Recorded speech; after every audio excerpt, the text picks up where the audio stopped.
Aries, my fire babies, positive vibes, motivation, inspiration, elevation, love, light, positive energy, goodwill, peace and healing, abundance and prosperity all your way.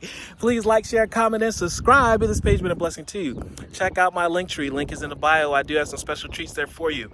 Your word of the day is positive thinking. I need you to be thinking positive.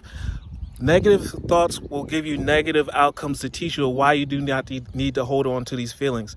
You've learned, you've evolved, and no need for you to go through any of the prior tests. It's time for you to have breakthrough. Positive energy, positive blessings, gratitude, joy. That's going to make sure that your days are brighter and you don't miss the little things for your breakthrough. Positive thinking that's going to attract your new future and your new reality. My life is full of small patches of light, and I direct my thoughts to what brings me well-being. I place what is waiting for me in the hands of the universe, little by little. The light awakens in my being, and I find serenity. Love one another. Be kind to one another. Love yourself. I love you too.